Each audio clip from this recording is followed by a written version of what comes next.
سورہ فاتحہ.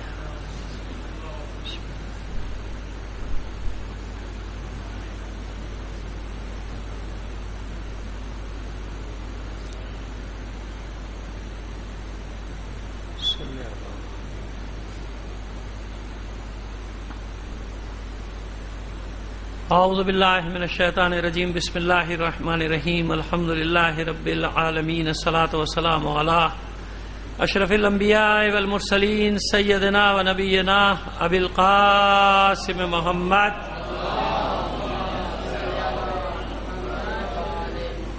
وآلہ الطیبین الطاہرین المعصومین ولعنۃ اللہ علی اعدائہم اجمعین من الآن الی قیام یوم الدین. اما بعد فقد قال اللہ تعالی فی کتابہ المبین وہو اصدق القائلین وقولہ الحق. بسم اللہ الرحمن الرحیم. شہر رمضان الذی انزل فیہ القرآن ھدی للناس وبینات من الھدی والفرقان. صلوات بھیجے محمد علی محمد.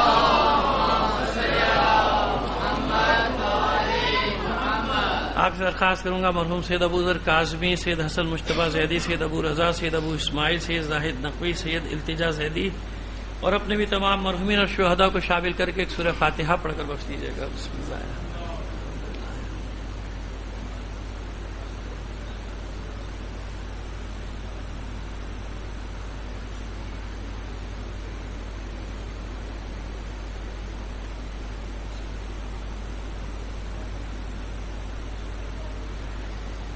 صلوات عنایت فرما دیجیے محمد و آل محمد پر.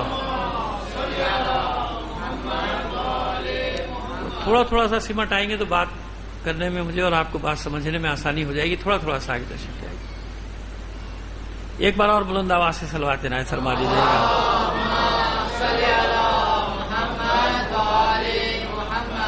سورہ بقرہ کی 183ویں آیت سے لے کر 187-88 آیت تک یہ سلسلہ جاری ہے. میں نے تبرکاً تلاوت کا شرف حاصل کیا تاکہ موضوع کو بیان کر دیا جائے، ورنہ بات تو وہاں سے شروع ہوتی کہ یا ایھا الذین آمنوا کتب علیکم الصیام کما کتب الذین من قبلکم لعلکم تتقون. یہاں سے بات کا آغاز ہوا تو پھر بیچ میں بات آ جاتی ہے، کیونکہ ہر روز صبح شام آپ اس آیت کی تلاوت تو کم از کم اس دعا میں کرتے ہی ہیں جو آپ دعا ہر نماز کے بعد پڑھتے ہیں. اس میں یہ حصہ تو آ ہی جاتا ہے، یا دعائے سحر جو پڑھتے ہیں اس میں یہ حصہ آ جاتا ہے. اس لیے میں نے تبرکاً اس کی تلاوت کا شرف حاصل کیا. موضوع بطور کلی تو صرف روزہ ہوگا. روزہ. اب روزہ کیا ہے، روزہ کیوں ہے، روزہ کیسے ہے، روزے کے فلسفے کیا ہیں اور قوموں میں کیا ہیں، اور پھر سب سے اہم بات جس پر گفتگو کریں گے انشاءاللہ، کوشش کریں گے گفتگو کرنے کی، وہ ایک حدیث ہے پیغمبر ختم مرتبت صلی اللہ علیہ وآلہ وسلم. اور گزارش صرف اتنی سی ہے، کیونکہ عام انداز سے ہٹ کے، جیسا کہ عام انداز سے مراد یہ کہ عام انداز میں جو مجالس ہوتی ہیں، کیونکہ اس سے تھوڑا سا ہٹ کے گفتگو ہوگی، تو جو حضرات پہلے دن آ رہے ہیں وہ آتے رہیں، وقت پر آتے رہیں گے تو انشاءاللہ ہمیں آسانی ہوگی. کیونکہ مشکل یہ ہوتی ہے کہ جو باتیں ہم پہلے کر چکے ہوتے ہیں، بعد میں جب مجمع آتا ہے اس نے وہ تو سنی نہیں ہوتی. اب اس کے ذہن میں وہ سوال پیدا ہوتا ہے جس کا جواب ہم پہلے ہی دے چکے ہوتے ہیں. وہ ہمیں بھی مشکل ہو جاتی ہے، اسے بھی مشکل ہو جاتی ہے. اب دوبارہ سے وہ ریپیٹ تو کرنے سے رہے مجلس پوری کی پوری. اس لیے گزارش یہ ہے کہ جو پہلے دن آ رہے ہیں کم از کم وہ حضرات وقت پر آتے رہیں گے تو کچھ بات ہو جائے گی. ایک حدیث ہے، وہ حدیث یہ ہے حضور ختم مرتبہ صلی اللہ علیہ وآلہ وسلم کی. پہلے حدیث کی تعریف کر دیں، یہ بھی بڑی اہم بات ہے. دیکھیے، اگر ہم معنی کی حدیث کی گہرائی میں جائیں گے نا تو قرآن بھی حدیث ہے. قرآن بھی کیوں؟ حدیث کی تعریف عام طور پہ یہ کی جاتی ہے کہ جو پیغمبر ختم مرتبہ صلی اللہ علیہ وآلہ وسلم کا فرمان ہے، جو آپ نے فرمایا وہ حدیث ہے. تو سوال یہ ہے کہ قرآن مجید کس کی زبان پہ جاری ہوا ہے؟ قرآن ہے، اللہ کا کلام ہے. غلط فہمی میں نہ رہیے گا، اللہ کا کلام ہے. لیکن اگر میں نے کہا کہ گہرائی میں جائیں تو قرآن کس کی زبان پہ جاری ہوا ہے؟ رسول کی زبان. یہ تو امانت ہے نا، امین ہے رسول، کہ اپنے کلام کو اپنا کہا اور اللہ کی طرف سے جو آیا اسے اللہ کا کلام کہا. ورنہ ہمیں کوئی اچھا جملہ مل جائے کسی عالم کا، خطیب کا، تو ہم اس کا نام ہی نہیں لیں گے، ہم اپنے نقطہ کر کے بیان کر دیتے ہیں.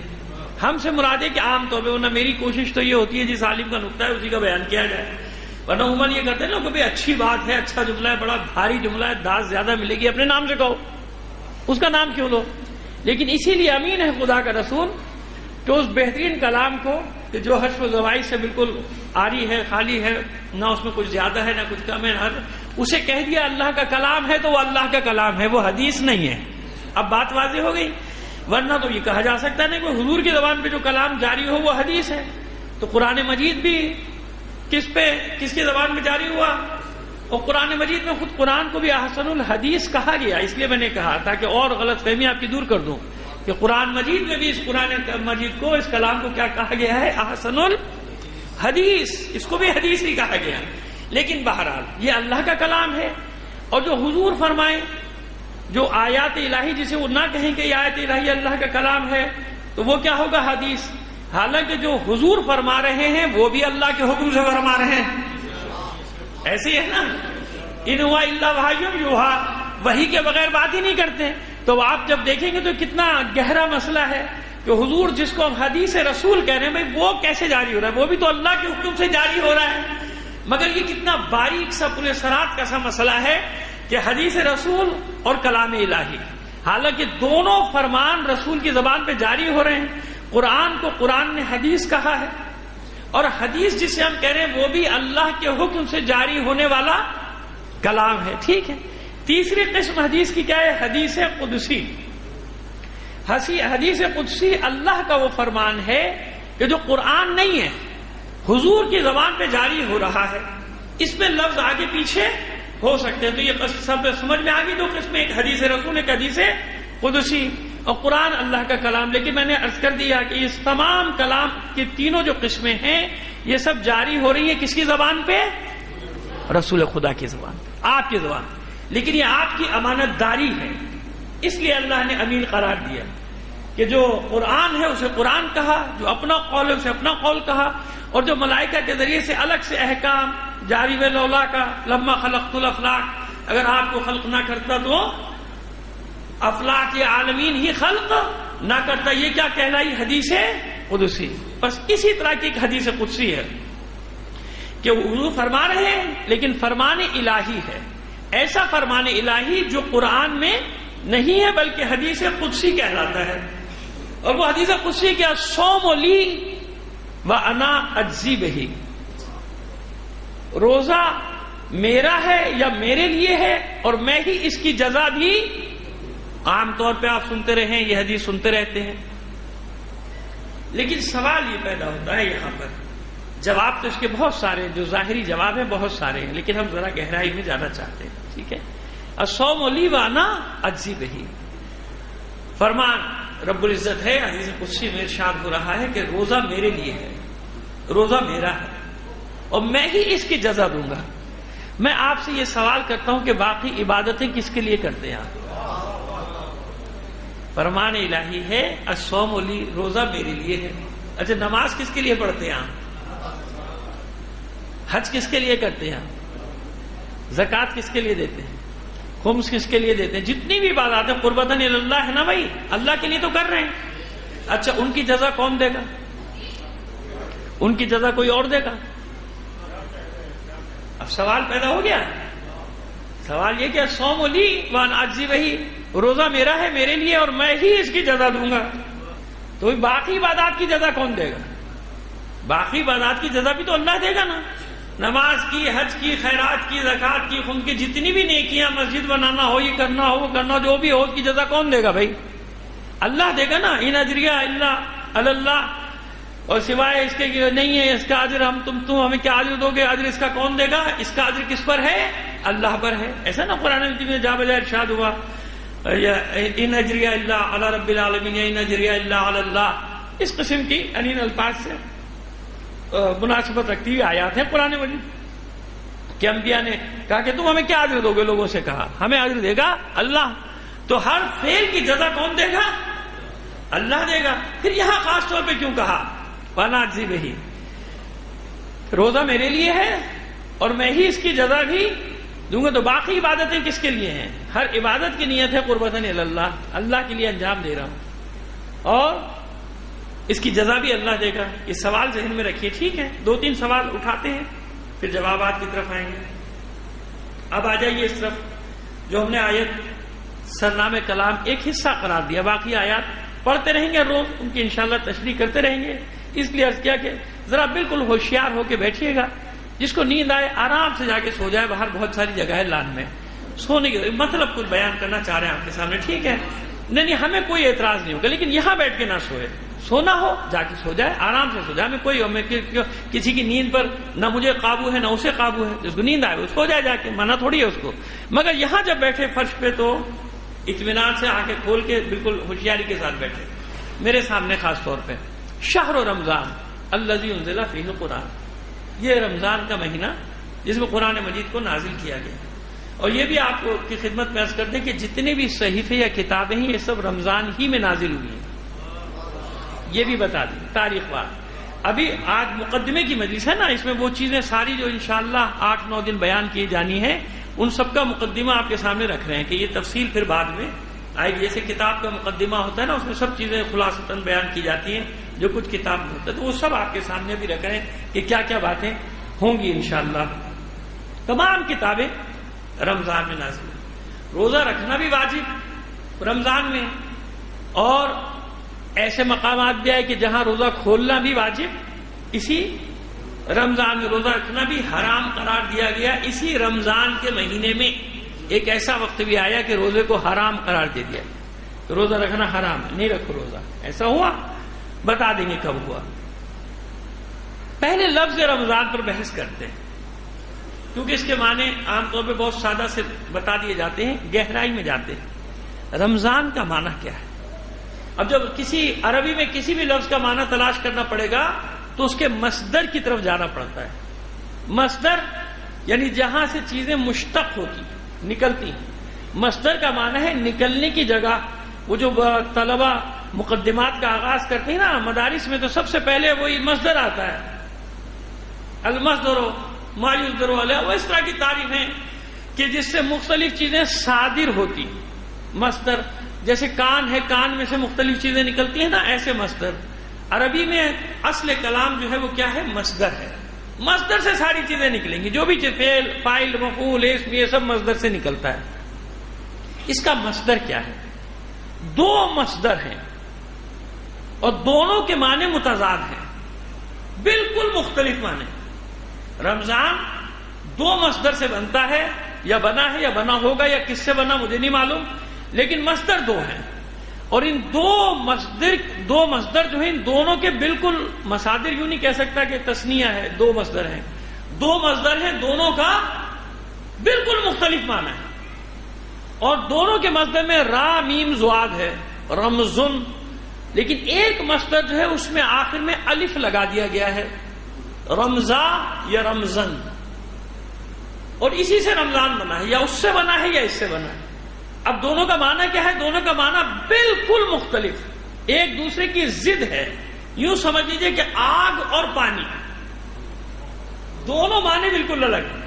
اب وہ جہاں جس مصدر میں الف آ رہا ہے، را میم واد اور الف، اس کے معنی ہے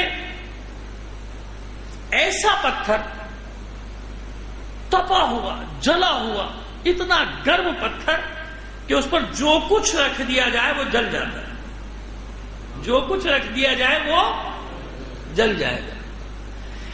اور را میم زواد رمزن، جہاں زواد پہ ختم ہو گیا مصدر، اس کے معنی ہے وہ بارش کہ جو ہر چیز کو دھو دے۔ میں نے کہا نا آگ اور پانی، کتنے مختلف معنی ہوں گے، لفظ ایک ہی ہے، دونوں کے معنی کیا ہے؟ مختلف۔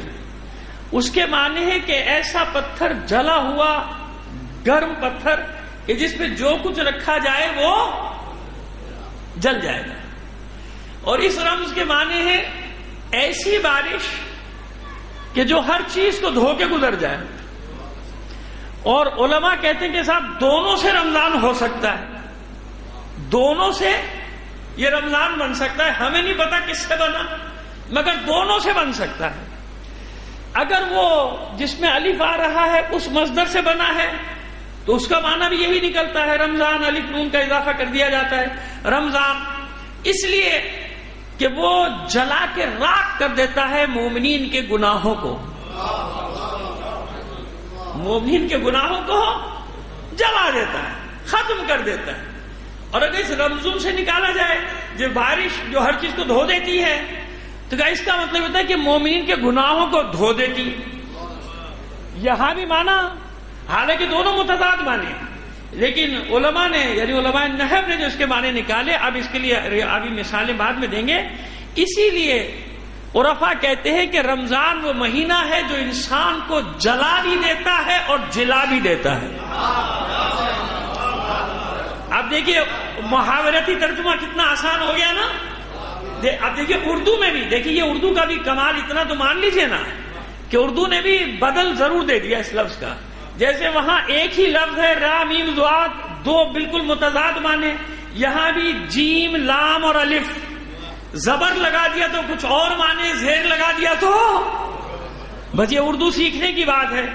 ویسے تو اب اردو سیکھنے کی ضرورت نہیں رہی، کیونکہ اردو کا ماشاءاللہ جنازہ بڑی دھوم سے نکل رہا ہے، چینلز کے ذریعے سے بھی، اسکولوں کے ذریعے سے بھی، پڑھائی کے ذریعے سے بھی کوئی ضرورت نہیں رہی نا، بچوں کو اردو کی ضرورت نہیں رہی، انگلش ہے جو کچھ ہے ان کے لیے نا، اس سے وہ جو کچھ چاہے بننا ہے ان کو سب کچھ اس سے بننا ہے، اس سے تو کچھ بننا نہیں۔ اس لیے ساری قومیں دیکھیں غیر ترقی یافتہ ہیں جنہیں انگلش نہیں آتی، فرانسیسی جاہل ہیں، جرمنی جاہل ہیں، جاپانی جاہل ہیں، چینی جاہل ہیں، اسپینش جاہل ہیں، اٹالین جاہل ہیں، ایرانی بھی جاہل ہیں، جہاں جہاں انگلش نہیں ہے وہ ساری قومیں جاہل ہیں۔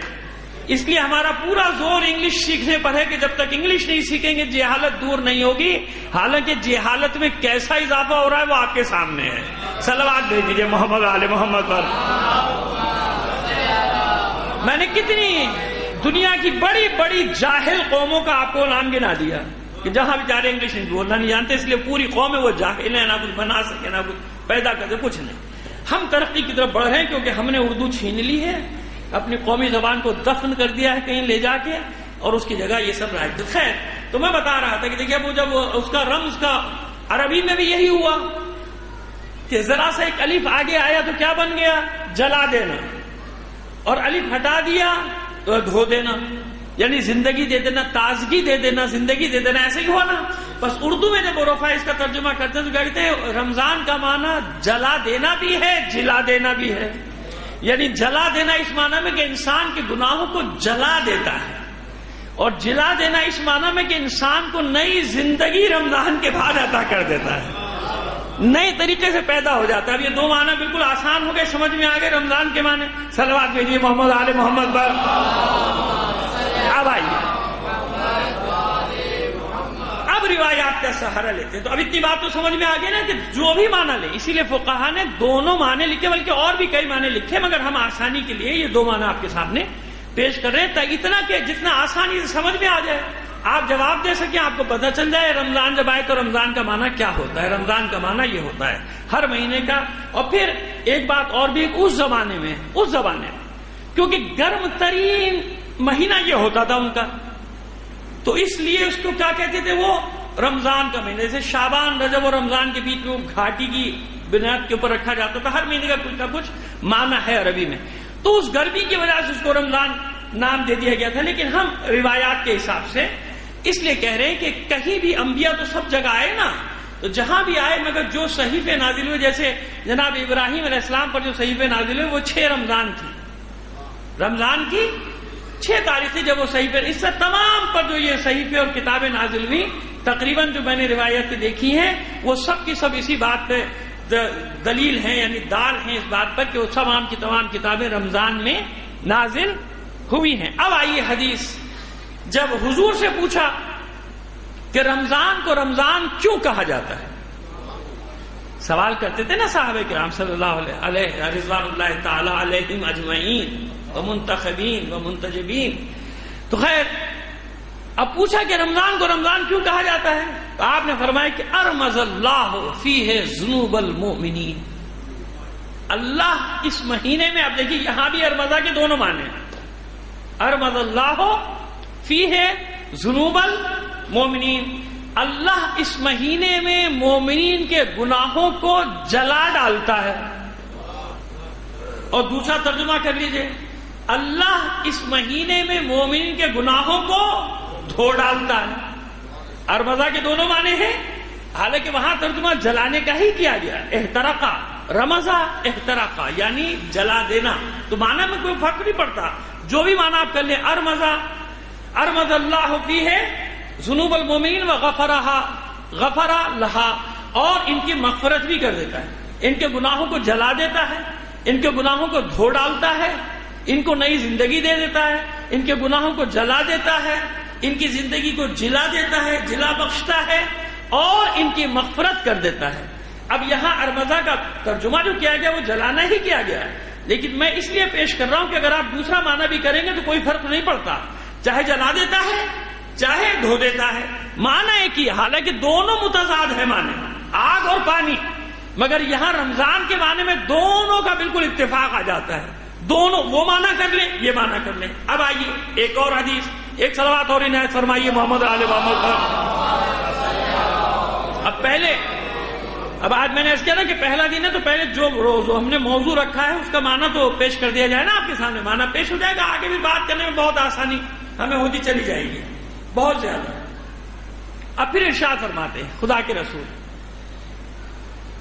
کہ فیہ یفتح ابواب الجنت، اس مہینے میں، اس رمضان کے مہینے میں جنت کے دروازوں کو کھول دیا جاتا ہے۔ اب یہاں ایک بڑا دلچسپ سوال پیدا ہونے والا ہے، لیکن پہلے حدیث سن لیجیے۔ فیہ یفتح ابواب الجنت ویغلق ابواب النار ویغلق الشیاطین، جہنم کے دروازوں کو بند کر دیا جاتا ہے اور شیاطین کو بھی بند کر دیا جاتا ہے۔ بس کتنا عجیب ہے وہ شخص کہ جو اس مہینے میں بھی اپنی مغفرت نہ کرا سکے، فمتا، بس وہ کب اپنی معافی کروائے گا؟ جو اس مہینے کو کھو دے اور اس مہینے میں اپنی معافی نہ کروا سکے، اپنی مغفرت نہ لے سکے، فمتا، پھر وہ کب، پھر اور کس دن میں وہ اپنی مغفرت طلب کر سکتا ہے، اپنی نجات کی امید رکھ سکتا ہے؟ اور بعض روایات میں فما تھا، جس نے اس مہینے میں بھی مغفرت طلب نہیں کی یعنی نہ لے سکا، وہ مر گیا، ختم ہو گیا، یعنی پھر اس کی مغفرت کا امکان نہیں، یہ مہینہ بھی اگر اس کے ہاتھ سے نکل گیا، فمتا یا فماتا دونوں جگہ، یہاں بھی دونوں معنی صحیح۔ بس اس مہینے میں جنت کے دروازوں کو کھولا جاتا ہے، جہنم کے دروازوں کو بند کیا جاتا ہے، شیاطین کو بھی بند کر دیا جاتا ہے۔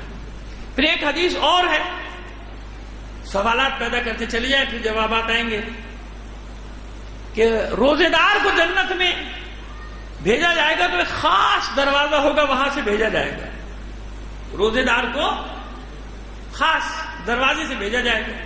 اچھا سوال یہ کہ غیر روزے داروں کو، وہ روزے ہی نہیں رکھتا، اس کا مطلب یہ ہوا کہ غیر روزہ دار بھی جنت میں جائے گا نا؟ روزے دار کے لیے ایک خاص دروازے، سوال کیا بھائی، پڑھے لکھے آدمی نے سوال کا بڑا، آپ دیکھنا کتنا اچھا سوال ہے، بھائی مولوی صاحب یہ حدیث بیان کر رہے ہیں ٹی وی پہ، اور یہ حدیث ہے ہمارے یہاں بھی، ان کی بھی حدیث ہے، متفق علیہ، اس میں کوئی اختلاف نہیں ہے کہ روزے دار کے لیے خاص دروازہ ہوگا، اس خاص دروازے سے روزے دار کو جنت میں بھیجا جائے گا۔ تو اس کا مطلب یہ ہوا کہ جو روزہ نہیں رکھتے وہ اطمینان رکھے، وہ بھی جنت میں جائیں گے، وہ اس دروازے سے نہ جائیں دوسرے دروازے سے چلے جائیں گے، یہی مطلب نکلا نا۔ ایک خاص دروازے کا کیا مطلب ہوا کہ اسے خاص دروازے سے بھیجا جائے گا، تو مطلب ہے کہ غیر روزے دار بھی تو روزہ بے روزے دار بھی ہوں گے، تو روزہ نہیں رکھتے تو مطمئن ہو گیا بے روزے دار کو، جنت میں تو جانا ہے، وہ خاص دروازے سے چلے جاؤ بھائی، وی آئی پی سے چلے جاؤ، ہم ادھر سے چلے جائیں گے، ایسا ہے نا؟ سوال ہوتے ہیں، یہ بہت سارے سوال۔ اسی طرح وہ کہ صوم لی وانا عجیب، یہ ساری چیزیں کلیئر ہوتی چلی جائیں تو روزے کا کنسیپٹ انسان کو سمجھ میں آ جاتا ہے کہ کیا ہے، صرف بھوک اور پیاس نہیں۔ دیکھیے صوم لی کا کیا مطلب ہے، اور پھر ایک اور حدیث بھی، اس کو بھی ساتھ ہی ملا دیتے ہیں اس کے آج مقدمے کے طور پہ۔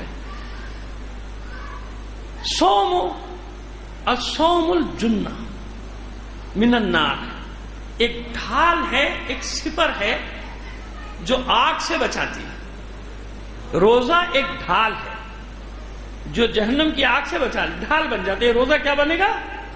ڈھال بن جائے گا، جہنم کی آگ سے بچا لے گا۔ تو باقی عبادتیں سب عبادتیں اپنی جگہ ہے نا معتبر، یہ تمام چیزوں کو اکٹھا کیجیے. اب لے کر بات کو چلتے ہیں کہ صوم کیا ہے. فلیصم ہو، جو قرآن مجید بار بار ارشاد فرما رہا ہے کہ روزہ رکھو. فلیصم لعلکم تتقون، تاکہ تم متقی بن جاؤ، تاکہ تمہیں تقوی اور پرہیزگاری آ جائے. روزہ میرے لیے، دیکھیے پہلا ظاہری معنی کیا ہے اس کا؟ ظاہری معنی یہ ہے کہ آپ جتنی بھی عبادتیں انجام دیتے ہیں، حرکات و سکنات، اس میں آپ کے وجود حرکت کرتا ہے نا. نماز پڑھے، کتنی ہی ریاکاری سے پاک، یقیناً مومن ریاکاری سے پاک نمازیں پڑھتا ہے، لیکن قیام کی حالت میں رکوع کر رہا ہے، سجدے میں جا رہے ہیں، نظر آ رہا ہے نا لوگوں کو. حرکات و سکنات ہے نا نماز میں، حج میں طواف کر رہے ہیں، صحیح کر رہے ہیں، عرفات جا رہے ہیں، نظر آ رہا ہے نا. زکات دے رہے ہیں، نظر آ رہی ہے نا. خمس دے رہے ہیں، نظر ہر عبادت نظر آ رہی ہے، نظر آ رہی ہے نا. آپ کا وجود کی حرکات ہر عبادت کا اظہار کر رہی ہیں. اب اس میں ریاکاری ہو یا نہ ہو بحث اس سے نہیں ہے، بحث یہ کہ ہر عبادت نظر آ رہی ہے، پتہ چل رہا ہے کہ عبادت کر رہا ہے. لیکن روزہ وہ عبادت ہے کہ جب تک روزے دار اپنے منہ سے نہ کہے، کسی کو نہیں پتہ چلتا کہ اس کا روزہ ہے. پہلا مرحلہ تو یہ ہو گیا نا. ایک صلوات بھیجیے محمد آل محمد پر.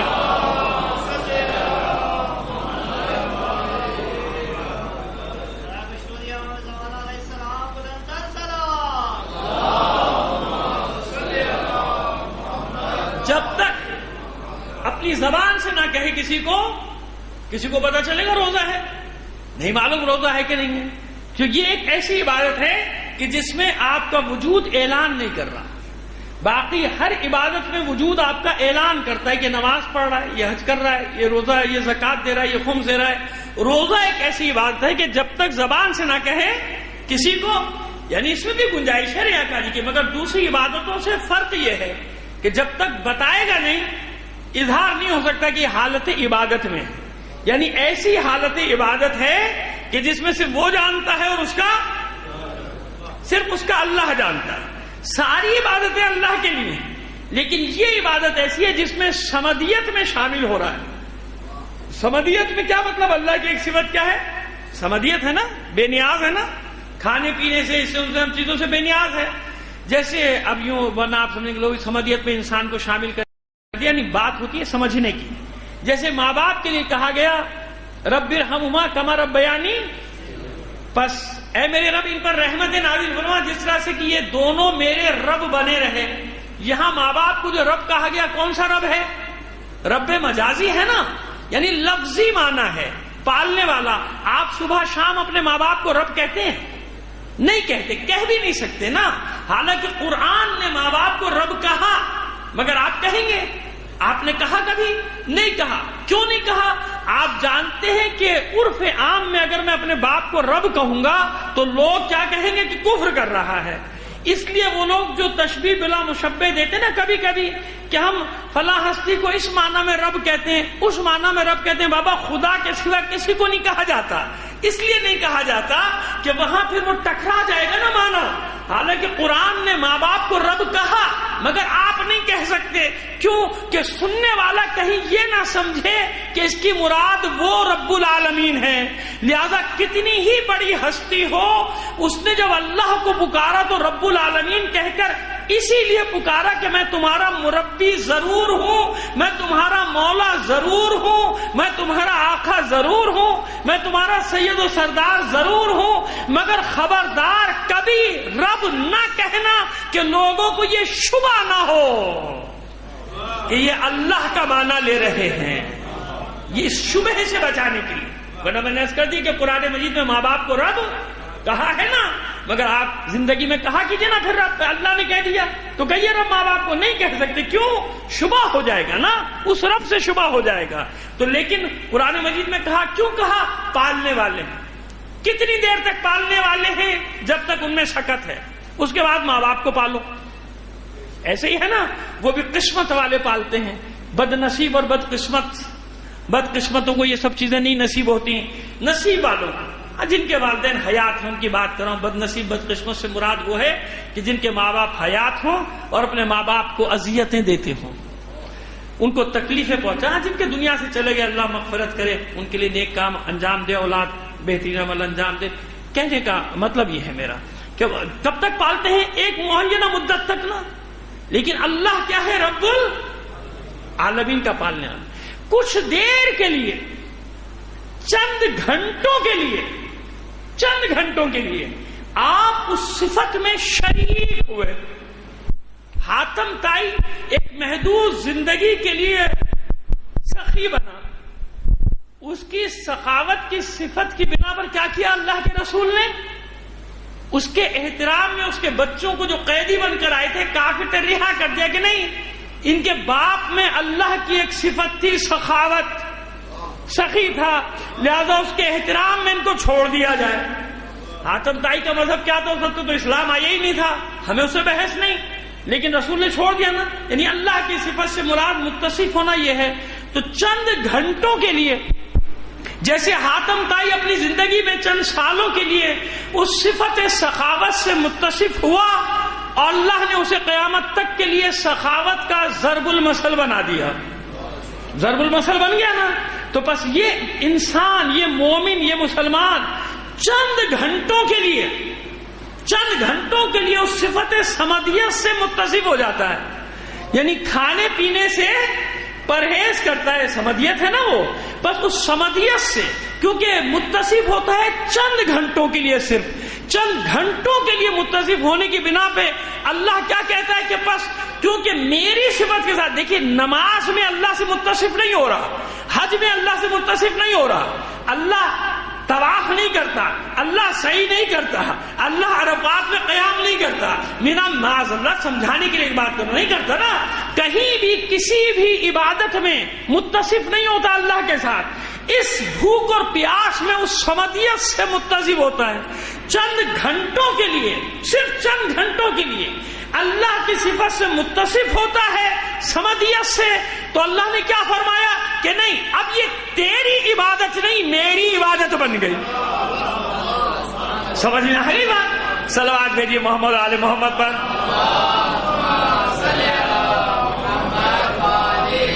اور بہت سارے پہلو نکالیں گے اس سے. ابھی تو یہ ہم نے وہ مانا جو ظاہری مانا جو علماء نے کیا ہے، عام طور پر جو کیا وہ کیا، جو خاص مانا بیان کریں گے وہ بھی علماء نے بیان کیا. لیکن دیکھیے وہ آج بات وہاں تک پہنچتی ہے یا نہیں؟ پہلے اسی بات کو سمجھ لیجیے. جب سمجھ میں آ گیا سمدیت سے کچھ گھنٹوں کے لیے متصف ہوا، الصوم لی، میں اس کی جزا دوں گا، یہ میرا ہے، روزہ میرا ہے، میرے لیے. حالانکہ ساری عبادتیں اللہ کے لیے، مگر کسی بھی عبادت میں اللہ کی صفت سے متصف نہیں ہوتا نا. اس عبادت میں متصف ہو رہا ہے سمدیت کے ساتھ. جب سمدیت کے ساتھ متصف ہو رہا ہے تو یاد رکھیے، جب بھی کوئی شخص، کوئی ہستی، معصوم کسی بھی صفت میں اللہ کی صفت سے متصف ہو تو اللہ اس کے فعل کو اپنی طرف پلٹاتا ہے. اپنی طرف پلٹاتا ہے نا. یہ مثالیں میں آپ کو کئی بار دے چکا ہوں، آپ کے ذہن میں رہے گا. آج پھر روزے کی مناسبت سے سامنے آ گئی کہ ید اللہ فوق ایدیہم، اللہ جسم و جسمانیات سے آری ہے، مگر کسی کا ہاتھ ضرور ہے جسے اللہ اپنا ہاتھ قرار دے رہا ہے. کیونکہ متصف ہو رہا ہے نا اللہ کی صفت کے ساتھ، متصف چاہے کچھ گھنٹوں کے لیے، کچھ سالوں کے لیے، کچھ عرصے کے لیے، اس دوران کے لیے، عالمین کے لیے متصف ہوگا. لہذا اللہ اس کے فعل کو اپنی طرف پلٹا دے گا. رسول فعل انجام دیں گے، پروردگار کہے گا میں نے انجام دیا. وما رمیت اذ رمیت ولکن اللہ رمی. بہت ساری مثالیں قرآن مجید میں جو میں آپ کو دے چکا. کیوں؟ متصف ہو رہا ہے نا جہاں بھی اللہ کی ذات. تو یہاں تمام مسلمانوں کو بشارت دی جا رہی ہے کہ وہ ید اللہ اور عین اللہ اور وہ سب کچھ، اسد اللہ وہ سب الگ. میں تم سب کو ایک صفت دے رہا ہوں کہ چند گھنٹے بھوک اور پیاس برداشت کر لو، تمہاری عبادت کو اپنی عبادت قرار دے دوں گا. الصوم لی کا یہ مطلب ہے. ورنہ ساری عبادتیں قربتاً اللہ ہیں. نماز پڑھتے ہیں آپ نیت کیا کرتے ہیں؟ قربتاً اللہ. حج کرتے ہیں قربتاً اللہ. جو بھی کرتے ہیں اچھا کچھ جگہ نیت کرنی پڑتی ہے اور کچھ جگہ نیت کی ضرورت نہیں، بس ویسے ہی ہو جاتی ہے، عبادت ہو جاتی ہے. جیسے آپ بہت ساری بات صدقہ دے رہے ہیں، خیرات دے رہے ہیں، بس معلوم ہے اللہ کے لیے ہے تو اللہ کے لیے نا. وَأَنَا أَجْزِي بِهِ. اس کی جزا بھی میں دوں گا. نہیں، یہ مطلب نہیں کرتے علماء. اس کی جزا میں ہوں، وانا اجزی بہ، کیونکہ عبادت میرے لیے ہے، عبادت میری ہے، لہذا اس کی جزا میں خود ہوں. باقی چیزوں کی جزا ملے گی نا، یہ ملے گا، وہ ملے گا، وہ ملے گا، وہ، اس کی جزا میں ہوں. بس منتہا مقصود کیا ہوا؟ کمال کیا ہے روزے کا؟ روزے کا کمال یہ ہے کہ جنت مسئلہ نہیں ہے، جنت میں درجہ بندی مسئلہ نہیں ہے. اس کا کمال یہ ہے کہ میں تیرا بن جاؤں گا، تو میرا بن جائے گا. انا اجزی بہ، میں اس کی جزا ہوں، میں اس کی جزا، میں خود اس کی جزا ہوں. یعنی وہ جو انعامات ملنے والا، جس کی جزا اللہ ہو، اب بتائیے کہ اس کو پھر کس نعمت کی ضرورت ہے؟ انا اجزی بہ. اس کی اور بھی تشریح کریں گے، اطمینان رکھیے گا. لیکن ابھی وہ تشریح کر رہے ہیں جو علماء نے کی ہے، ظاہری طور پر وہ آپ کے سامنے پیش کر رہے ہیں، اور یہ بالکل صحیح. میں نے عرض کیا کہ ظاہر بھی صحیح اور باطن بھی صحیح ہوتا ہے. باطن پہ بھی جا ہی نہیں رہے، ہم صرف ظاہر پہ بات کر رہے ہیں. انا اجزی بہ، میں اس کی جزا دوں گا، میں اس کی جزا ہوں. کیسی جزا؟ اب آئیے، اس کے بغیر بات آگے نہیں بڑھے گی ہماری. رمضان شروع ہوا پورے عالم اسلام میں، رحمتوں کا مہینہ، مغفرت کا مہینہ. وہ بیان کرتے ہیں نا علماء بیٹھ کر سب جگہ بیٹھ کے، پہلے 10 دن رحمت کے ہیں، دوسرے مغفرت کے ہیں، تیسرے 10 دن نجات کے ہیں. لیکن بڑے افسوس کے ساتھ یہ بتائیے کہ حالات کیا ہیں ہمارے، اچھے ہیں یا برے ہیں؟ میں جس شہر سے آ رہا ہوں، اپنی مصیبت کیا بیان کروں، پورے شہر کی مصیبت بیان کروں کہ 3 دن سے تو میرے گھر میں بجلی نہیں. آج 4 دن بعد آئی، اور جب بجلی نہیں، اپنا نہیں بیان کر، میں نے کیا کہا کہ میرے گھر سمیت 2.5 کروڑ انسان، پانی نہیں. اتنے بڑے شہر میں پانی اور بجلی نہ ہونے کی وجہ سے 1100 آدمیوں کا مر جانا کیا ہے؟ انصاف سے بتائیے، رحمت ہے؟ نہیں ہے نا. معبود کہاں ہے تیری رحمت؟ کہاں ہے تیری مغفرت؟ کہاں ہے تیری نجات؟ پہلے وہ بھوک سے مر رہے تھے مٹھی میں، اب گرمی سے لوگ مر رہے ہیں. جیسے مچھلی مرتی ہے نا، جب اس کو ساحل پر ڈال دیا، آپ نے دیکھا نا ایسے اس کے منہ ہل رہا ہوتا ہے اور دم نکل رہا ہوتا ہے، بالکل جاں بلب. لوگ ایسے دیکھے ہیں ٹی وی پہ جو دکھائے گئے نا، بڈھے ضعیف لوگ زیادہ مرے ہیں گرمی میں، کیونکہ ان کے بچے پانی بھی نہیں، پانی تو ان کے منہ پہ چھڑکے کیا کریں، کہاں لے جائیں؟ ٹین کی چھتوں میں رہنے والے لوگ کہاں لے جائیں؟ میرے ایک دوست نے چند روز پہلے، رمضان سے 2 دن پہلے مجھ سے کہا کہ کیا آپ سمجھتے ہیں واقعی پاکستان میں کوئی غریب ہے؟ کیونکہ وہ بہت اچھی جگہ رہتے تھے، وہ سمجھ رہے تھے کہ یہاں کوئی غریب نہیں رہتا.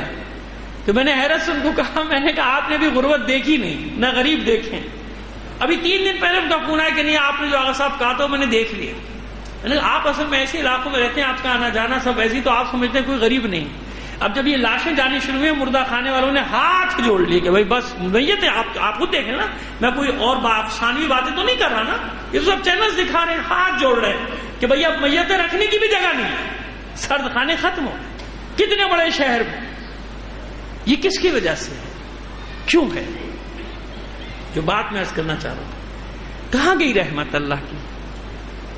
شیاطین تو بند ہو گئے. یہ کون سے شیطان ہے جو ہم پر مسلط ہے؟ جہنم کا دروازے تو بند ہے. یہ کون سی جہنم ہے جو حکمرانوں نے ہم پر کھول دیے ہے نا؟ کتنا بڑا کام ہوتا ہے. معذرت کے ساتھ یہ 2-4 باتیں برداشت کر لیجیے گا. آپ جو بھی خیالات رکھتے ہو، میں بھی اپنے خیالات رکھتا ہوں، تو مجھے بھی اپنے خیالات رکھنے کا حق ہے نا، خیالات پیش کرنے کا حق ہے. کتنا بڑا کام ہے. 1.5 لاکھ آدمیوں کو فائدہ پہنچا رہی ہے ایک بس. کتنے؟ 1.5 لاکھ آدمیوں کی مفاد ترجیح پر رکھا جاتا ہے، یا 20 کروڑ؟ ایک پروجیکٹ 70 ارب روپے میں مکمل ہوا، ایک 44 ارب روپے میں، اور اس کا کتنا پروپیگنڈا کہ 1.5 لاکھ آدمیوں کو روز فائدہ ہے. اس رقم کو جمع کیجئے، 1.5 کھرب روپے کو. اس 1.5 کروڑ روپے سے کتنوں کا فائدہ ہو سکتا تھا؟ 20 کروڑ ترجیح دیں گے. ان کی ترجیح وہ 1.5 لاکھ ہے جس سے ان کا پروپیگنڈا ہو اور جس سے ان کی دنیا میں شہرت ہو سکے. خیر یہ تو ایک جملہ معترضہ سوچنے والوں کے لیے کہ یہ اربوں کھربوں روپیہ کہاں سے آ رہا ہے بھائی؟ لیکن وہ سامراجی معاہدے بکے ہوئے لوگ، غلامی کے معاہدوں میں جکڑے ہوئے لوگ، ان کو سامراجی معاہدے کہا جاتا ہے کہ یہ نہیں کر سکتے، یہ نہیں کر سکتے، کوئلہ نہیں نکال سکتے، سونا نہیں نکال سکتے، بجلی نہیں لگا سکتے، اور تھپڑ مارتے ہیں یہودی ان کو، تھپڑ۔ ہمارے ملک کا سربراہ رمضان سے ایک دن پہلے بڑے شوق سے، بڑے جوش سے بیٹھ کے کہتا ہے بے فکر ہو جائیں، رمضان میں لوڈ شیڈنگ نہیں ہوگی، افطار شہر میں تو ہوگی نہیں۔ فوراً وہ سامراجی معاہدہ کرنے والی بجلی کی کمپنیوں نے ایک تھپڑ مارا، انہیں کہا رمضان میں بجلی دیں گے نہیں، جاؤ جو کرنا کر لو، کر لینا ان کا، ریٹ ہے ان کی، ریٹ ہے تو پکڑیں، کیونکہ رشوتیں لے لے کے بیچا گیا ہے، سب کچھ بک چکا ہے ملک۔ رحمت کہاں سے ہے اللہ کی؟ یہ چور ڈاکو لٹیرے اور نکے الیکٹرک اور دوسری ہیسکو پیسکو میسکو میکسکو پتہ نہیں کیا کیا ہے، ان کی ہمت ہے کہ حکومت کی بات نہ مانے، ان کے ہاتھ میں نہیں ہے، سامنے مہرے بیٹھے ہیں، سب یہودیوں کے ہاتھوں بیچ چکے، وہ تھپڑ مارتے ان کے منہ پہ، جاؤ نہیں دیتے بجلی، جو کرنا ہے کر لو، آگ لگاؤ گے اپنے شہروں کو جلاؤ، بلڈنگیں جلاؤ گے جاؤ اپنی بلڈنگوں کو جلاؤ۔ سمجھ میں آ رہی ہے ہماری بات؟ رحمت کہاں سے؟ اللہ کی رحمت میں کمی تھوڑی، یہ وہ مصیبتیں، یہ وہ مصائب جو ہم نے اپنے ہاتھوں سے اپنے سروں پر بٹھائے ہیں، زندہ باد مردہ باد کر کے، بڑے خوش ہوتے ہیں۔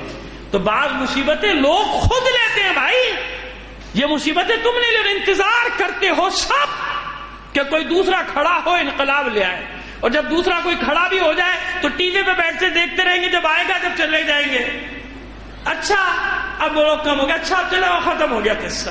اس ایسی قوموں پر ایسے ہی حکمران مسلط ہوا کرتے ہیں۔ صلوات بھیجیے محمد آل محمد پر۔ کیا کیا جائے؟ ظاہر ہے کہ جب دین فروش ان کو مل جائیں، ضمیر فروش مل جائیں، جب دین بیچنے والے ان کو مل جائیں، ان کو کیا پرواہ؟ گلی گلی میں دین بیچنے والے، قوم بیچنے والے، ملت بیچنے والے، ملکوں کو بیچنے والے انہیں مل جائیں، پھر انہیں کیا پرواہ سامراج کو؟ تو یہ اللہ کی رحمت میں کوئی کمی نہیں، یہ اللہ کی رحمت اپنی جگہ پر ہے۔ یہ جو بھی مصیبتیں کیوں ہیں؟ ہماری وجہ سے۔ اور دوسرا سبب بتا دوں، لوگ پوچھیں ایسا کیوں ہے، ایسا کیوں ہو رہا ہے، کبھی گریبانوں میں ہم جھانکے تو صحیح۔ اس حقیر فقیر کو تو آپ کہیں بھی نہیں دیکھیں گے کسی چینل پہ انشاءاللہ رمضان میں، کیونکہ اپنے سے بھی عہد کر لیا، پچھلے سال 2-3 سال سے بالکل ہاتھ جوڑ لیے، باقاعدہ کنسورشیم کے تحت کروڑوں روپیہ ایک ایک چینل کو دیا گیا ہے، دیا جا رہا ہے 2-3 سال سے۔ عبادتوں کے تقدس کو ختم کر دو، عکاس کا بازار بنا دو۔ جیسے میلہ لگتا تھا نا عکاس کا، حج کے نام پہ لگتا تھا نا، حج ہوتا تھا زمانے جاہلیت میں، نہیں سمجھ میں آتا تو اب سمجھ لو، لوگ عبادت کرنے آتے تھے، وہاں میلہ لگا ہوا ہوتا تھا، عکاس کا میلہ کہلاتا تھا۔ آج سحری اور افطار جو عبادت کا ٹائم، اپنے ایمان سے بتائیے چینلز پہ میلے لگے ہوئے ہیں یا نہیں؟ تہجد کا وقت، نماز شب کا وقت، اللہ کی بارگاہ میں گڑ گڑانے کا وقت، سب کو مشغول کر دو۔ ماڈلز لکھنا شرط ہے ہر چینل کے لیے، چیلنج کر رہا ہوں یہاں سے، ہر چینل پابند ہے اداکاروں کو رکھنے کا، اداکاروں کو رکھنے کا اس پروگرام میں، تاکہ اٹریکشن پیدا ہو، اور اس اٹریکشن کو مستند بنانے کے لیے دین فروش ملاؤں کو بٹھاؤ، تاکہ لوگوں کی حمیت، غیرت سب ختم ہو جائے کہ جب یہ بیٹھے تو ہیں، ہمارے ملا بھی تو بیٹھے ہیں ماڈلز کے ساتھ، اور وہ ماڈلز فتویٰ دیں، وہ اداکار اور اداکاریں بتائیں تمہیں کہ دین کیا ہے اور اسلام کیا ہے۔ اب وہ بتائیں اسلام کیا ہے، دین کی۔ بڑی تلخ گفتگو ہے، نہ جانے کیا خمیازہ مجھے اس کا بھگتنا پڑے گا، لیکن پرواہ نہیں، ریکارڈ تو ہو رہی ہے نا بات۔ تو جو سبب پوچھتے ہو تباہی کے، تو سبب یہ ہے، سحری افطار کیا بنا دیا، میلہ بنا کہ نہیں بنا؟ عبادتوں کو میں ہمیشہ جملہ کہتا ہوں کہ جب بھی عبادت کا تقدس پامال ہونے لگتا ہے، پہلی علامت ہوتی ہے کہ عبادتوں کو میلہ بنا دیا جاتا ہے، فیسٹیول، رمضان فیسٹیول۔ ایک اور مہینے کو بھی کوشش کی جا رہی ہے فیسٹیول بنانے کی، نام نہیں لوں گا، آپ بہت سخت ناراض ہو جائیں گے، آپ لوگ سمجھدار ہیں، سمجھ گئے ہوں گے۔ فیسٹیول، عبادت کو باقاعدہ نام رکھ دیا گیا، کچھ ممالک میں نام ہے، وہ لکھا ہوگا رمضان فیسٹیول. یہ فیسٹیول ہے؟ رحمتیں کہاں سے آئے؟ مغفرتیں کہاں سے آئے؟ شیطانوں نے بند ہونے سے پہلے ان شیطانوں کو چھوڑ دیا نا ہم پر، جو ہماری شکلوں میں ہمارے درمیان گھوم رہے ہیں. عزت نفس پامال ہوتی ہے صبح شام، عورتوں مردوں بچوں کو بے عزت ہونے، چل وہ ہونے دو، مال آ رہے نام آتا رہے. سمجھ میں آ رہی ہے بات میری؟ باقاعدہ منصوبہ بندی کے تحت. اور میں ایسے دیندار اینکرز کو بھی جانتا ہوں کہ جنہوں نے چھوڑ دیا 1 مہینے کے لیے، کرنا ہی نہیں بھائی، ہم صرف مذہبی پروگرام کریں گے ورنہ نہیں کریں گے. نہیں کر رہے، ایک پروپیگنڈا نہیں کرنا چاہتا. ایک دوست ہے میرا جس کا پروگرام چلا، اس نے شرط پہ رکھا ہے کہ کوئی اداکار یا اداکارہ میرے پروگرام میں نہیں آئے گی، صرف جسی مکتب کا بھی ہو، مجھے سے بحث نہیں ہے، لیکن کم از کم ایک نہ ایک ضمیر والا دین والا کوئی باقی ہوتا ہے. باقی سب پہ کیا ہو رہا ہے دیکھ رہے ہیں نا، اور لوگ سحری بھی کر رہے ہیں جو گھروں وہ بھی دیکھ رہے ہیں، ہاں یہ ہو رہا، یہ ہو رہا. بابا یہ عبادتوں کا رمضان کیا ہے؟ عبادت ہے نا. سحر کیا ہے؟ عبادت. افطار کیا ہے؟ عبادت. عبادتوں کو میلہ بنا دو، اس کے تقدس کو ختم کر دو.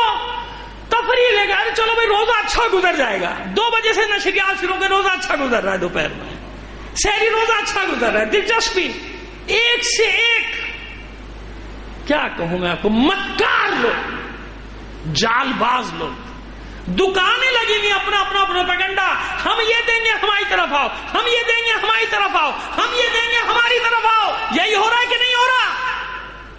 پھر رحمتیں مانگ رہے ہو، پھر مغفرتیں مانگ رہے ہو، پھر نجات مانگ رہے ہو. اس رحمت کے مہینے کا حشر کیا کر دیا تم نے؟ آج سے 15 سال پہلے تک تو ایسا نہیں تھا، 20 سال پہلے تک تو ایسا نہیں تھا. اس لیے تباہیاں نہیں آئیں گی تو اور کیا ہوگا؟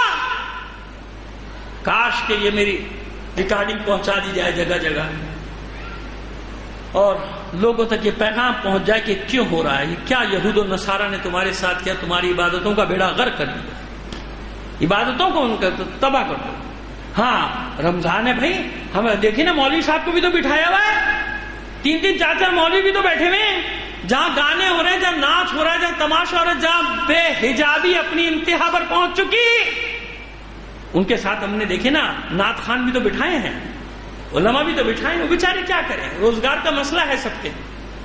چند سال پہلے غلطی سے کوئی حوالہ دے سکتا ہے میرا، کیونکہ مجھے پتہ نہیں تھا کیا ہوتا ہے، پہلی اور آخری بار گیا تھا ایک بار، اور پھر اس کے بعد توبہ کی، میں نے کہا محبوب میں نہیں توبہ کرتا ہوں، نہیں جاتا ایسے شوز میں، اس طرح کے شوز میں کہ جہاں دین کا تماشا، دین کے نام پر دین کا تماشا بن رہا ہے.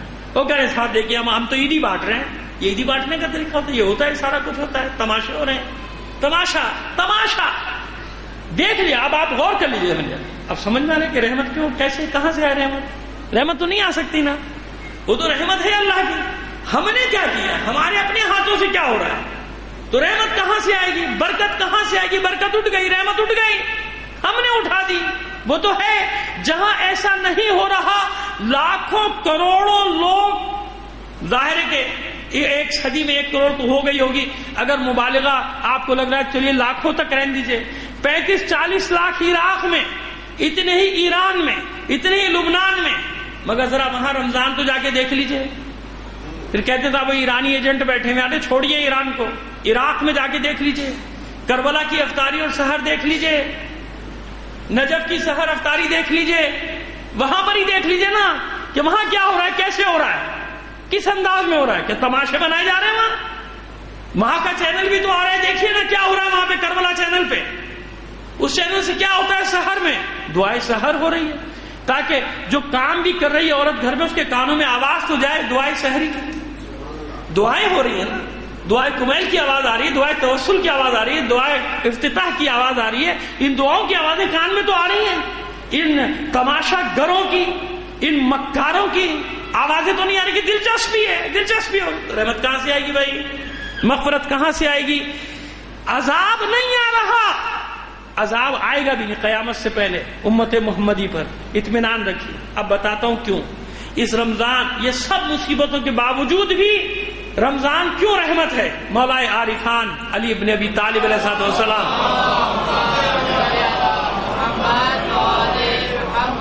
فرماتے ہیں کہ اللہ اگر امت محمد پر عذاب کا ارادہ رکھتا تو کبھی ان کو روزہ نہ دیتا. سمجھ میں آئی بات؟ کبھی ان کو روزہ نہ دیتا اور سورہ قل هو اللہ احد نہ دیتا. یہ مصیبتیں ہیں جو ہمارے اپنے اعمال کی وجہ سے ہم پر آ رہی. عذاب ایسا نہیں ہوتا. عذاب جب آئے گا تو پتہ بھی نہیں چلے گا کہ روکا ہوا ہے اللہ نے عذاب کو دو چیزوں کی وجہ سے. اگر عذاب کا ارادہ کرتا اللہ تو کبھی ان پر روزے فرض نہ کرتا اور ان کو سورہ توحید نہ دیتا. یعنی قل هو اللہ احد اللہ الصمد لم یلد ولم یولد ولم یکن لہ کفوا احد. قرآن میں سورہ توحید نہ ہوتا اور عبادات میں روزہ نہ ہوتا تو کب کا اس امت پر عذاب آ چکا ہوتا. اللہ نے ارادہ نہیں کیا, نہیں چاہتا تم کو عذاب دے, نہیں چاہتا مسلمانوں کو عذاب دے. یہ تو وہ مصیبتیں ہیں جو مسلمانوں نے اپنے ہاتھوں سے خریدی ہیں, اپنے ہاتھوں مصیبتیں لی. لہذا رحمت کہاں سے آئے؟ وہ تو رحمت ہے اپنی جگہ, مغفرت ہے اپنی جگہ, لیکن جب 4 دن میں قرآن ختم کرے گا, اشارہ سمجھ رہے نا, وہ اشتہارات لگے ہوتے 3 روزہ 4 روزہ 5 روزہ. وہ بابا یہ کون سی عبادت ہے؟ جب ہے کہ پورے رمضان میں پڑھنا تو پورے رمضان پڑھو. 3 دن میں ختم کر دیا ہوگا, چھٹی فارغ ہو گیا. 5 دن میں ختم کر دیا, فارغ ہو گیا. اور اس کے بعد کیا ہوتا ہے بازاروں میں؟ سب سے زیادہ بازاروں میں پڑھی جائیں گی نمازیں, دکانیں بند کر کر کے بھاگ جائیں گے.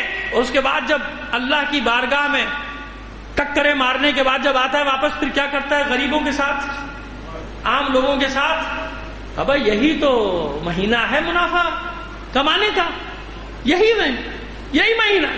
میں کل دیکھ رہا تھا 150 روپے کلو فلاں چیز, وہ جیسی ایک ٹیم پہنچی تو 85 روپے کلو. 85 روپے میں بھی اپنا فائدہ لے رہا ہے کہ نہیں لے رہا؟ ٹیم چلی گئی پھر 150 روپے کلو. تو جہاں لوگ خود ایک دوسرے کی جان کے دشمن بنے ہوئے ہو, نہ انہیں رمضان کا احترام نہ روزے کا احترام. اب ان ملکوں میں دیکھ لیجئے کہ جہاں قیمتیں آدھی کر دی جاتی ہیں, چاہے شیعہ سنی کی بات نہیں کر رہا, چاہے وہ وہاں اہل سنت کی آبادی ہو چاہے وہ اہل تشیع کی. ایسے عرب ممالک میں نے دیکھے, میں خود گیا ہوں بھائی, کہ رمضان آتے غریب سکون سے ہو جاتا ہے کہ بھائی اب فری میں نہیں تو کم سے کم آدھے پیسوں میں ہر چیز مجھے ملے گی. یہ ہے رمضان, ملے گی. ایران ہو یا اور کوئی عرب ممالک ہو, میں گیا ہوں, ہر چیز آدھی ہو. اس کا جو شام کو جس طرح سے بانٹنا شروع کرتے ہیں چیزیں وہاں کے مخیر حضرات کہ بھائی چلو یہ غریبوں کو علاقوں میں بستیوں میں جا کے افطار کے نام پہ عزت نفس محفوظ ہو گئی نا, ہو گئی نا. ہمارے یہاں اس کا الٹا ہوتا ہے کہ نہیں ہوتا؟ ہمارے یہاں الٹا ہوتا ہے. ہمارے یہاں ہر چیز. اب میں ظاہر حالات ایسے کہ اس ملک کا نام نہیں لے سکتا ورنہ کچھ اور الزام لگ جائے گا خامخواہ میں. ایسے کافر ملکوں کو جانتا ہوں کہ جہاں حکومتیں ٹنوں کے حساب سے چاول مسلمانوں کی مسجدوں میں بھجوا دیتے ہیں کہ بھائی یہ اپنے مسلمانوں کو روزہ کھلوانا. وہ تو عرب نہیں ہے بھائی, ایرانی نہیں, وہ تو مسلمان ہی نہیں ہے. میں عینی شاہد ہوں ان چیزوں کا. کتنے 1000 ٹن چاول پہنچا دو, اتنے 1000 ٹن گندم پہنچا دو. کیوں بھائی مسلمانوں کا مہینہ آ گیا, ان کو افطار کراؤ, حکومت کی طرف سے افطار کراؤ. یہ ہوتا ہے ہمارے یہاں جو کچھ ہو رہا ہے. کیوں ہو رہا ہے؟ کیوں ہو رہا ہے ہمارے یہاں؟ ہمارے ہاتھوں کیا ہوا, وہ رحمت ہے اپنی جگہ. اور آپ یقین جانیے جتنے یہ رمضان کے ایام بڑھتے چلے جائیں گے غریب کی مصیبت بڑھتی چلی جائے گی. آخری دنوں میں پاگل ہوا ہوگا, گھر گھر جھانکتا پھر رہا ہوگا, گھومتا پھر رہا ہوگا کوئی ایسا شخص جو اسے اتنے پیسے ادھار دے دے کہ وہ اپنے بچوں کے جوڑے بنا دے. یہ ملک ہے, یہ ملک. یہ وہ بتا رہا ہوں جو میں نے دیکھا ہے, جو میں دیکھتا ہوں, صبح شام دیکھتا ہوں. ڈھونڈ رہے ہوتے ہیں کوئی ایسا دروازہ جہاں سے کچھ قرضہ مل جائے. گھر پہ روز روز بچوں کے ہاں بنیں گے کپڑے, ہاں بنیں گے کپڑے بنے. وہ بیچارہ ڈھونڈ رہا ہوتا ہے کوئی ایسا مل جائے مجھے کہ میں اپنے بچوں کو کچھ 200 روپے کا ایک جوڑا بنا کے ان کو ایک چپل, ایک نہیں چپل, جوتا تو چھوڑو چپل پہنا دوں. بھائی ہمارے یہاں ہے یہ سب, آپ کیا سمجھ رہے ہیں؟ ہم لوگ اچھے حالات میں رہتے ہیں تو سب کچھ اچھا ہے, چاروں طرف اچھا ہے. ایسا نہیں ہے. اس ملک میں کروڑوں لوگ 2 وقت کی روٹی نہیں کھا سکتے. اس ملک میں ایک وقت کھا لیتے تو شکر کرتے, پانی پی کے گزارا کرتے. اب تو پانی بھی نہیں مل رہا بیچاروں کو, پانی بھی چھین لیا گیا, ہر چیز چھین لی گئی ہے ان سے. تو ایسے تو نہیں ہے رمضان کہ ہم افطاریاں کھا کے پیٹ بھر کے خوش ہو جاتے ہیں کہ بھائی اللہ کی رحمت ہم کو مل گئی. ایسا نہیں. اگر آپ کو اللہ نے نعمتیں دی ہیں تو کم سے کم ان لوگوں کو بھی خیال کرو نا. اس مہینے میں ڈھونڈو، نیکیاں ڈھونڈو کہ کہاں نیکی کر سکتا ہوں. اور پھر رحمت نہیں اٹھی ہے. میں نے کہا کہ بطور کلی تو رحمت یہ کہ عذاب نہیں آ رہا. کیوں عذاب نہیں آ رہا؟ کہ اللہ نے روزہ دیا ہے. ورنہ جس قسم کے اعمال ہیں ہمارے، اب تو ایک ایک کر کے پنڈورا باکس کھل رہا ہے نا، سب کے پنڈورا باکس کھلتے چلے جا رہے ہیں. جو بڑے بڑے ہمارے یہاں بنتے تھے پارسا، خیر پارسا تو کبھی بھی نہیں تھے. پہلے لوگ ہوا میں کہتے تھے، اب ثبوتوں کے ساتھ آ رہا ہے کہ انہوں نے کس طرح سے ان 20 کروڑ عوام کو لوٹا کھسوٹا، ان پر ظلم کیا، ان کو بھوکا مارا، ان کو ختم کیا. بس آج نہیں، اس دور میں جب کوئی زکوٰۃ کا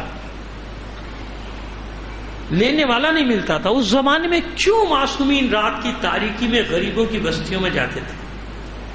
کیونکہ کوئی دور ایسا نہیں رہا جس میں غریب نہ ہو. یہ غریب سب سے بڑا امتحان رکھا اللہ نے. اگر غریب نہ ہو تو امیر بہت بڑے امتحان سے بچ جاتا ہے.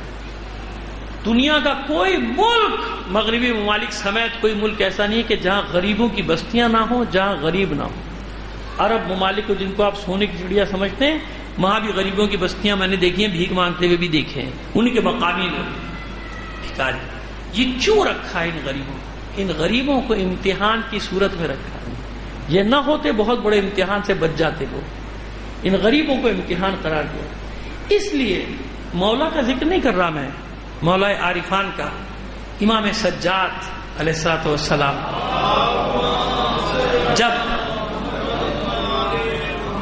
5ویں امام نے آپ کے صاحبزادے آپ کو غسل و یعنی تجہیز و تغسیل میں، تکفین و تغسیل میں مشغول تھے، تو ظاہر ہے اور بھی صحابہ تھے، تو شانوں پہ سیاہ جس کو آپ داغ کہہ لیجئے، بڑے بڑے چوڑے سیاہ نشان تھے.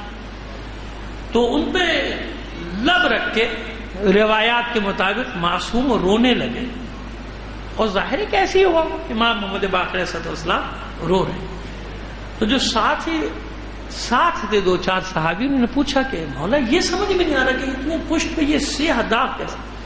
کیا کہ میرا بابا رات کی تاریکی میں نقاب ڈال کر اپنی پشت پہ اناج لاد کر غریبوں کی بستیوں میں جا کے بانٹتا تھا. کون غریب؟ شیعہ سنی نہیں. غریب غریب ہوتا ہے، یاد رکھنا. ہندو ہو، عیسائی ہو، ٹھیک ہے بعض حالات میں اس کو خمس نہیں دیا جا سکتا، لیکن مؤلفۃ القلوب کے بعد میں زکوٰۃ دی جا سکتی. چلو زکوٰۃ بھی نہیں دے سکتے، خیرات صدقات کس کے لیے ہیں؟ مؤلفۃ القلوب، یعنی ان غیر مسلموں کے لیے جو بیچارے مستحق ہیں، ان کی مدد کرو تاکہ ان کے دل میں مسلمانوں کے لیے، اسلام کے لیے نرمی پیدا ہو جائے. یہ مؤلفۃ القلوب کا باب ہے. تو غریب کی مدد کرنے میں کبھی یہ نہ سوچو کہ مومن ہے، غیر مومن ہے، شیعہ ہے، سنی ہے، عیسائی ہے، کچھ بھی ہو، غریب کو مذہب سے نہ جانچو. یہ دیکھو کہ اس کے گھر میں کھانے کو ہے یا نہیں ہے. چاہے وہ کسی کی بستی ہو، اہل نصارہ کی بستی ہو، وہ ہندوؤں کی بستی ہو، غریب غریب ہے. وہاں بھی تم جا کے اناج بانٹو گے نا، اللہ کی بارگاہ میں اس کا بھی بہت ثواب ہے. کیونکہ صدقات و خیرات کا باب ہے، مؤلفۃ القلوب کا باب ہے. یہاں تک کہ زکوٰۃ میں ایک باب رکھا گیا مؤلفۃ القلوب کا، کہ ایسے کفار کو دیا جائے جن کے دلوں میں نرمی پیدا ہونے کا امکان ہو کہ اگر ہم ان کو زکوٰۃ میں سے کچھ دیں گے تو ان کے دلوں میں ہمارے لیے نرمی پیدا ہو جائے گی. یہ وہ مہینہ، یہ بھوک اور پیاس کو سکھاتی، اس لیے رکھا گیا. تو چوتھے امام پشت پہ لاد کے اناج لے جا رہے. اور جب آپ ابھی آج ہی میں ایک روایت دیکھ رہا تھا، یعنی کس موقع کی ہے، افطار کرا رہے تھے، تو ایک شخص نے جب آپ کے ہاتھ سے شربت لیا تو مسکرا کے کہتا ہے کہ اگر آپ مجھے جانتے نا تو کبھی بھی مجھے سیراب نہ کرتے. امام نے پوچھا کیوں؟ کہا میں کربلا میں تھا، اس دستے میں جس دستے نے آپ کے بابا اور آپ کے دیگر اہل بیت پر پانی بند کیا تھا. امام نے مسکرا کر کہا کہ میں جانتا ہوں تو وہاں تھا، میں جانتا ہوں تو کون ہے، لیکن وہ تمہارا کردار تھا. یہ ہماری ذمہ داری ہے، یہ ہمارا کردار. اور یہ 2 مقامات پہ ہوا ہے امام کے ساتھ. ایک بار وہ حسین ابن نمیر جب بھاگا ہے، فرار ہوا ہے مکے سے، عبداللہ ابن زبیر سے شکست کھا کے، بلکہ محاصرہ توڑ کے بھاگا تھا، راستے میں ملا تھا. امام حج کے لیے جا رہے تھے، امام سے ملا تھا اور پیاسا تھا وہ اور اس کے ساتھی. اس کو پتا چلا کہ فرزند رسول کا لشکر ہے، کہا کہ بتانا نہیں کہ میں ہوں. اس نے بھی چہرے پہ تاۃ الحنک ڈالی. کہا فرزند رسول میں اور میرے ساتھی بڑے پیاسے ہیں. امام نے کہا مشکیزوں کی منہ کھول دو منہ سارے کہ سیراب کرو. پانی پی چکا تو پھر اس نے بھی یہی جملہ کہا تھا کہ فرزند رسول آپ نے پہچانا نہیں، پہچان لیتے تو کبھی مجھے سیراب نہ کرتے. اب امام نے اس کا نام لے کر اسے خطاب کیا تھا، وہ حسین ابن نمیر، تو کیا سمجھا میں تجھے نہیں پہچانا؟ میں اپنے بھائی کے سینے پر لگی ہوئی برچھی کو بھول سکتا ہوں؟ یاد رکھیے جناب علی اکبر کے سینے پر جو برچھی ماری تھی اس میں دو نام ہیں، ایک حسین ابن نمیر کا، ایک طفیل حکیم ابن طفیل کا. ان میں سے کسی ایک، سنان ابن انس، ان دونوں میں سے کسی ایک نے برچھی. تو حسین ابن نمیر کا نام لے کر امام فرماتے ہیں کہ میں اپنے بھائی کے سینے پر لگی ہوئی برچھی بھول سکتا ہوں، لیکن وہ تمہارا کردار تھا. یہ نہیں ہو سکتا کہ تم آؤ ہمارے در پہ بھوکے پیاسے اور ہم تمہیں خالی ہاتھ لوٹا دیں. آپ جانتے ہیں کہ جب عبداللہ ابن حنظلہ غسیل الملائکہ کا قیام ہوا، یزید کے آخری دور میں اس کے خلاف مدینے میں بغاوت ہوئی اور مسلم بن عقبہ لشکر لے کر حملہ آور ہوا، اور مدینے کے لوگوں نے مروان کے گھر پر حملہ کر دیا تھا، کیونکہ مروان ظاہر بنی امیہ کا حامی تھا. حملہ کر دیا تھا کہ اس کے لوٹ لیا جائے، اس کے گھر کو جلا دیا جائے. جانتے کس نے پناہ دی اس مروان کو؟ جو مروان ذمہ دار ہے واقعہ کربلا کا تاریخی پس منظر کے تحت. اس کو، اس کے بیوی کو، اس کے بچوں کو، اس کی بہنوں کو، اس کی خواتین کو امام اپنے گھر میں لے کر آ گئے اور مدینے کے لوگوں سے کہا خبردار یہ میری پناہ میں ہے. کب؟ واقعہ کربلا کے بعد. واقعہ کربلا ہو چکا، اپنے بدترین دشمن کو جس پر زیارت عاشورہ میں لعنتیں بھیجی گئی ہیں مروان پر نام لے کے، اس مروان کو، اس کے بیوی بچوں کو، عورتوں کو، بہنوں کو اپنے گھر میں پناہ دی. تو شیعوں کو کچھ سیکھنا چاہیے کہ نہیں؟ کیوں ایسی زبان استعمال کرتے ہو؟ کیوں ایسا عمل کرتے ہو کہ دوسروں کو موقع ملے تم پر دشنام ترازی کرنے کا؟ ہم ان اماموں کے ماننے والے ہیں. اپنے بابا کے قتل میں شریک لوگوں پر جب خطرات لاحق ہوئے، امام نے اپنے گھر کے دروازے کھول دیے کہ یہاں پناہ لو. اور مروان بھی جانتا تھا کہ میری عزت سوائے فرزند رسول کے گھر کے کہیں محفوظ نہیں ہے. یہاں آ گیا تھا، جانتا تھا مدینے کے لوگ یہاں حملہ نہیں کریں گے. اب مجھے بتائیے کیا اس وقت سید سجاد کو شام کا منظر نہیں یاد آیا ہوگا؟ کوئی ایک پناہ دینے والا نہ تھا، کوئی ایک دروازہ کھولنے والا نہیں تھا سید سجاد کے لیے، کہ جس منظر کے لیے جناب سید سجاد خون کے آنسو روتے رہے 35 سال. شام شام شام، اس طرح سے ہمیں شام کے بازاروں میں لایا گیا جیسے زنجبار کے حبشی غلاموں اور کنیزوں کو بیچنے کے لیے لایا گیا. کیا منظر ہوگا جس منظر کو امام یاد کرتے تھے. اور سب کلمہ پڑھنے والے جتنے بھی ہیں، جو منظر تھا وہ عجیب و غریب منظر تھا کہ جب شام کا بازار میں داخل ہونے سے پہلے 3 دن تک شام کے باہر روکا گیا، دمشق کے باہر روکا گیا. کیوں؟ ابھی سجاوٹ مکمل نہیں ہوئی. 3 دن یا 9 دن یا 9 گھنٹے جو بھی تھا بہرحال. اور اس کے بعد پھر حکم دیا گیا کہ اب سجاوٹ مکمل ہو گئی، سب کو لے آؤ، قیدیوں کو لاؤ. کون قیدی ہے یہ؟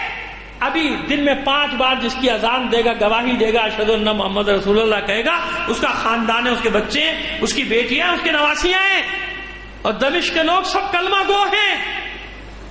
اور جب یہ داخل ہوا ہے اسیروں کا قافلہ تو چند قدم آگے جاتا تھا، یوں سمجھ لیجئے کہ 1 قدم آگے جاتا تھا، 10 قدم پیچھے دھکیل دیا جاتا تھا. اتنا ہجوم، بالا خانوں پہ عورتیں بچے سب بیٹھے ہوئے تماشا کریں. یہاں تک ہے کہ بعض افراد نے کنکر تک مارے ہیں اوپر سے بیویوں کے برہنہ سروں پر. اور سید سجاد کا عالم یہ ہے کہ زنجیروں میں جکڑا ہونا الگ، اور توق کا وزن بتاتے ہیں، نہ معلوم کتنے من کا توق تھا جو گلے میں تھا، جس کے وزن سے بیمار کا سر نہیں اٹھتا تھا امام کا. میں کہتا ہوں بابا یہ نہیں ہے مسئلہ، توق کا وزن سے بحث نہیں ہے، وہ کتنا ہی وزنی ہو. سید سجاد سر اٹھا نہیں سکتا تھا. سر اٹھائے کیسے؟ زمین میں نظریں گڑی رہتی تھیں، کیونکہ سید سجاد جب سر اٹھاتے تھے یا نو کے نیزہ پہ بابا کے سر پہ نگاہ پڑتی تھی یا ناخوں پر ماں بہنوں کے کھلے سروں پہ نگاہیں ٹھہرتی تھی. الا لعنت اللہ علی القوم الظالمین وسیعلم الذین ظلموا ایام منقلب ینقلبون. بارک اللہم بحق محمد و آل محمد. ہمارے اس قلیل عمل کو قبول فرما لے. اپنی آجات اپنے امام زمانہ کے توسل سے تیری بارگاہ میں پیش کرتے ہیں. دنیا میں جہاں کہیں بھی مومنین آباد ہیں ان کی جان و مال عزت و آبرو کی حفاظت فرما. عزاداران حسین کو اپنے حفظ و امان میں رکھ. جو مومنین عزادار ہونے کے جرم میں شہید کر دیے گئے انہیں شہدائے کربلا کے ساتھ محشور فرما. جو بیمار ہیں زخمی ہیں بے حق بیمار کربلا ان سب کو شفائے کاملہ واجلہ عطا فرما. جو اسیر ہیں بے حق اسیران کربلا انہیں رہائی عطا فرما. معبود دنیا میں جہاں کہیں بھی مومنین باطل قوتوں سے برسر پیکار ہیں انہیں فتح و نصرت عطا فرما. دشمنان اسلام کو شکست فاش سے دوچار کر دے. بار الہ یمن شام لبنان عراق میں جس فتنے نے سر ابھارا ہے اس فتنے کا سر کچل دے. معبود مومنین مجاہدین کو سر بلندی کامیابی اور فتح و نصرت عطا فرما. ہمارے ملک کی حفاظت فرما. ہماری سرحدوں کی حفاظت فرما. ہماری پاک افواج کو جلد از جلد دہشت گردوں پہ آخری ضرب لگانے کی توفیق عطا فرما. بار الہ دہشت گردوں کو نیست و نابود کر دے. ان کے ٹھکانوں کو برباد کر دے. معبود ان کے سرپرستوں کو ذلیل و رسوا کر دے. معبود مسلمانان عالم میں بالعموم مومنین میں بالخصوص اتحاد اتفاق الفت اور محبت پیدا کر دے. ہم اس قابل نہیں اس قابل بنا دے جب تک آخری حجت کا ظہور ہو تو ہم اس کے ادنا سے سپاہیوں میں شامل ہو سکیں. تعجیل فرما ظہور امام زمانہ. میں آپ سے درخواست کروں گا سید ابو ذر کاظمی سید حسن مشتبہ زیدی سید ابو رضا سید ابو اسماعیل سید زاہد نقوی سید التجا زیدی اپنے تمام مرحومین اور تمام شہداء کو شامل کر کے ایک سورہ فاتحہ پڑھ کر بخش دیجیے گا.